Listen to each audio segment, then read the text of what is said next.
नमस्कार दोस्तों, कैसे हो आप सब। आई होप आप लोग ठीक होंगे। इस वीडियो में हम लोग क्लास 12 जो चैप्टर का नाम है एन एपिताफ, इसको जो है कि हम लोग पढ़ेंगे और हिंदी में बिल्कुल आसान तरीका से समझेंगे।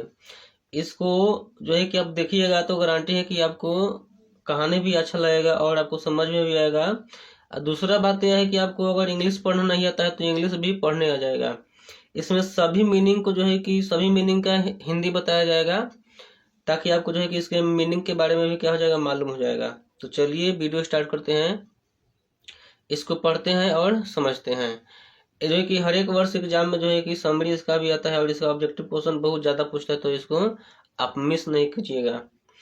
यहाँ पे पहले समझ लेते हैं कि एन एपिताफ का मतलब क्या होता है। एन एपिताफ का मतलब होता है शिलालेख यानी समाधि।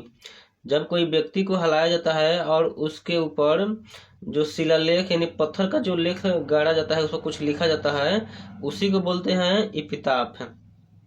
इसके लेखक है वाल्टर डिला मेयर। वाल्टर डिला मेयर का जन्म जो है 1873 में हुआ था और मृत्यु 1956 में। Was born in the village of चार्टन in Kent, England. उनका जो जन्म हुआ था इंग्लैंड के जो केंट शहर है, और यहाँ पे जो चार्टन है ना, यह गांव का नाम है, यानी इंग्लैंड के केंट शहर के चार्टन गांव में उनका क्या हुआ था, जन्म हुआ था। He lost his father at the age of 4 and had to move with his family to London. He loss loss में होता है खोना। हिज फादर, वह अपने पिता को खो दिए 4 साल की उम्र में। जब वह 4 साल के थे तो अपने पिताजी को खो दिए, उनके पिताजी की मृत्यु हो गया। हैड टू मूव, उनके पिताजी के जब मृत्यु हो गया तो उनको जो है कि इंग्लैंड को छोड़ना पड़ा, यानी मूव में होता है छोड़ना। इंग्लैंड को छोड़कर with his family to London, अपने फैमिली के साथ। विथ मीन्स साथ होता है, फैमिली मीन्स परिवार होता है, टू लंदन, वह अपने परिवार के साथ लंदन चले गए। He is known for his sensitive concerns.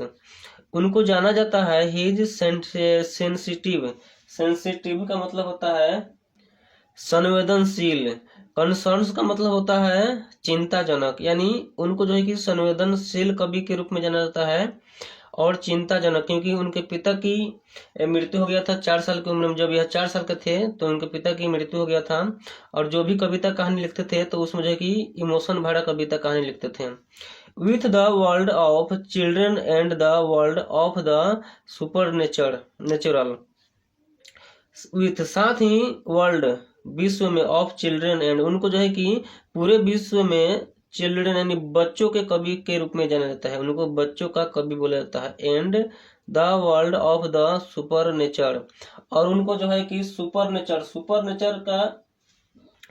Nature का मतलब होता है अलौकिक, यानी वह जो है कि नेचर के बारे में भी बहुत खूब जानते हैं और उसके बारे में लिखते हैं, प्रकृति के बारे में।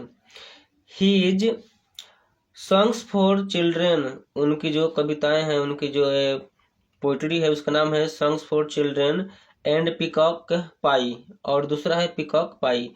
Depict world of dreams,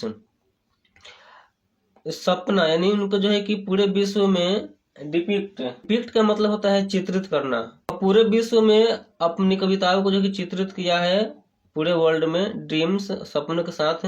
but even in these songs there is a note of melancholy, लेकिन इवन मतलब होता है कभी कभी उनकी सॉन्ग्स, उनके जितने भी सॉन्ग्स होता है, गीत होता है, there is a note of melancholy, उनके जितने भी सॉन्ग्स होता है ना, उनके कविता कहानी या सॉन्ग या गीत होता है, उसमें मेलाकोली का मतलब होता है दुख दर्द।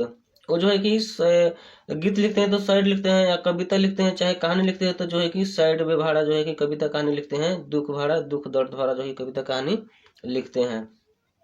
The poet makes us aware of the inhuman condition of modern.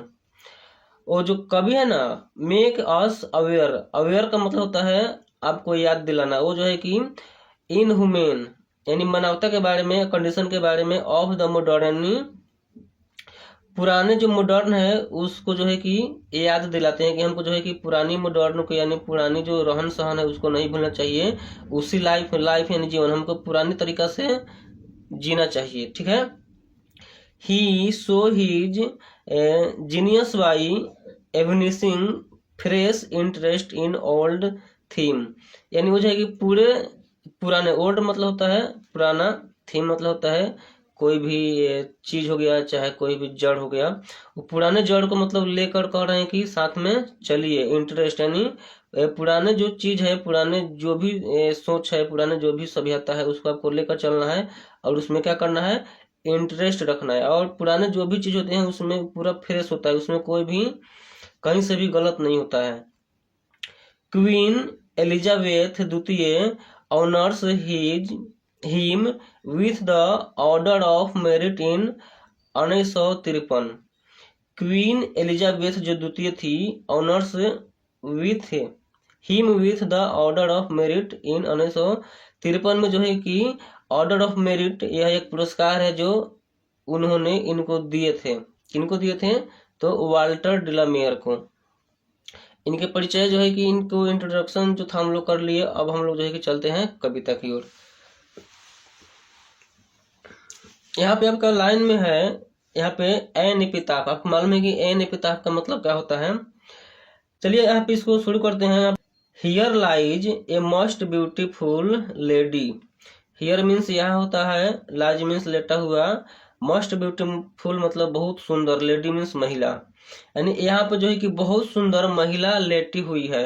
यानी जो कब्र है, जो शिलालेख है उसके नीचे जो है कि महिला को लेटाया गया है, जिंदा में नहीं बल्कि मारा हुआ। महिला मर गई है तो उसको क्या किया गया है, दफनाया गया है और उसके ऊपर जो है कि क्या बोलते हैं, एपिताफ को लगाया गया है, यानी शिलालेख को लगाया गया है उसके बारे में लिखकर। Light of step and heart was she. वो महिला ऐसी महिला है, लाइट ऑफ स्टेप का मतलब होता है पैरों की प्रकाश। वो जहां भी जाती थी, भटकती थी। हट वाजसी, जो है कि सबके दिल पर, हट मीन्स होता है दिल, सबके दिल में बस जाती थी क्योंकि वो बहुत अच्छी थी, बहुत सुंदर थी। I think she was the most beautiful lady. I think means सोचना, मैं सोचता हूँ, सी वाज वह थी, मोस्ट ब्यूटीफुल लेडी वह सबसे सुंदर महिला है। जो महिला है ना, मेरे हिसाब से सबसे सुंदर है। That river was in the west country। West country यानी पश्चिमी देशों में सबसे सुंदर महिला वो थी जो शिलालेख के नीचे लेटी हुई है, यानी मरी हुई है। But beauty vanishes, beauty passes. लेकिन ब्यूटी यानी सुंदरता, वेनिसेस मतलब होता है खत्म होना, लेकिन उनकी जो सुंदरता है, उसकी जो सुंदरता है महिला का, क्या हो गया है, खत्म हो गया है। क्योंकि मरने के बाद इंसान की सुंदरता जो होता है खत्म हो जाता है, उनका शरीर खत्म हो जाता है, बस उनका अमर रहता है उनका गुण। यानी अच्छा करते हैं तो उनको अच्छे के नाम से लोग जानते हैं, गलत करते हैं तो गलत के नाम से उनको क्या करते हैं, जानते हैं। ब्यूटी पैसेज, इनकी जो सुंदरता है बस लोग केवल याद करेगा। हाउएवर यद्यपि, where'er it be and when I crumble, who will remember. Remember means होता है याद करना, क्रम्बल मीन्स होता है नष्ट हो जाना। हाउएवर का मतलब होता है यद्यपि, रेयर मीन्स होता है दुर्लभ।